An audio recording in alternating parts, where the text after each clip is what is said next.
What's wrong with this picture? I'll give you a moment. Figure it out yet? If you guess the alleged winner posing above the number one on the podium is what's wrong, you're right. Because this was a girls' track meet, and that's a dude. To be fair, he's a dude who calls himself trans, which I guess means he thinks he's a girl, but he's not.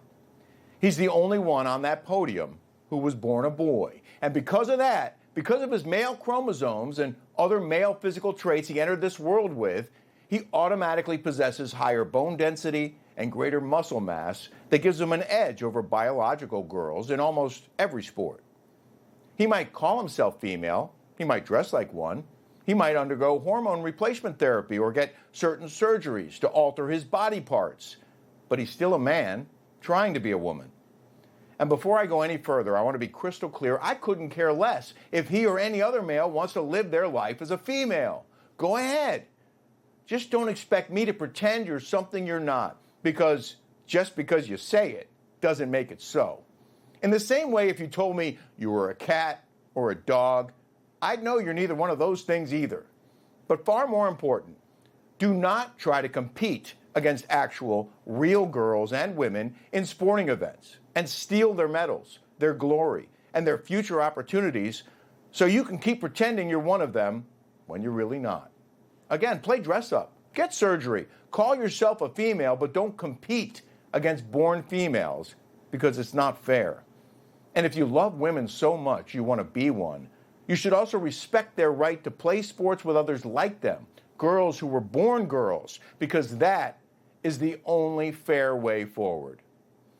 I've talked about this more than once on this program and honestly didn't think I'd have to again, especially after President Trump signed an executive order to prevent boys and men from competing against girls and women in scholastic sporting events, citing it as a violation of Title IX, which would prevent educational institutions from getting federal funding if they deny women an equal opportunity to participate in sports.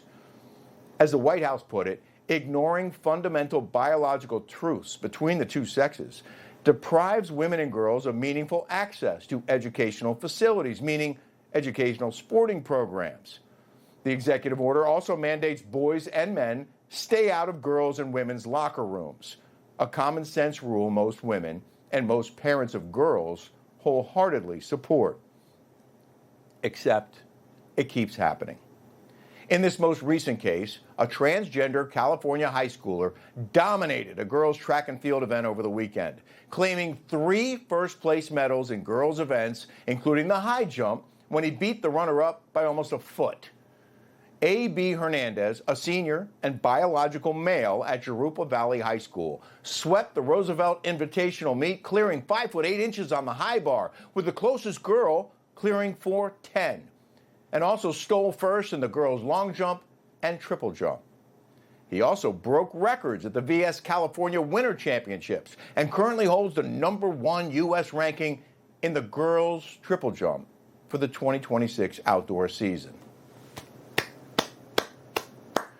Congratulations, AB. Your parents must be so proud that you can beat girls in sports. Listen, I'm super competitive. I played sports my whole life, but because I was a late bloomer, I was physically behind most of my classmates for much of high school, so I had to stick to intramurals. But if I'd called myself a girl and competed in girls' sports, I mean, I don't want to brag, but I think I could have won some medals too.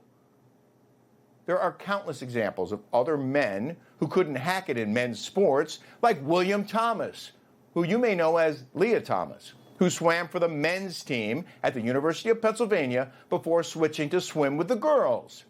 As a man, William's best ranking on the UPenn men's team was 32nd in the 1,650-yard freestyle, 65th in the 500-yard freestyle, and 554th in the 200-yard freestyle.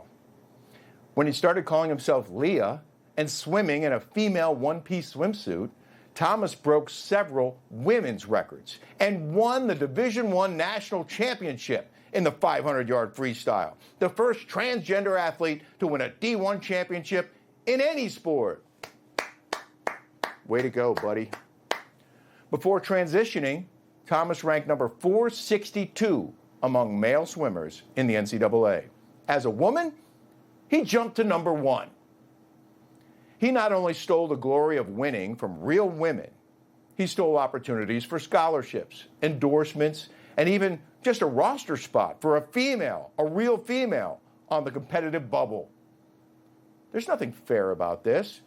Even Caitlyn Jenner, formerly Bruce Jenner, who won gold in the Olympic decathlon as a man before transitioning to female later in life, says trans athletes should be barred from competing against girls, saying we need to protect women's sports and the NCAA needs to make the right decision.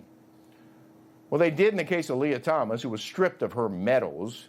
But what about A.B. Hernandez? What about the girls who should have won those events, gotten the medals, and posed for pictures above the number 1?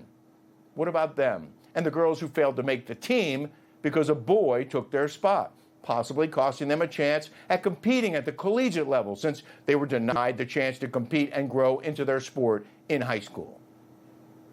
Since California isn't playing ball with the Trump administration, Hernandez still has a clear path to the state championships, remaining the athlete to beat, as one publication described him. This situation stinks. It's the result of pressure by a tiny but powerful lobby of sexually confused people taking advantage of others who think acceptance and tolerance takes precedence over fairness and common sense. It's sad and pathetic and wrong on so many levels. Information. Truth is freedom. Is Newsmax. It's real news for real people.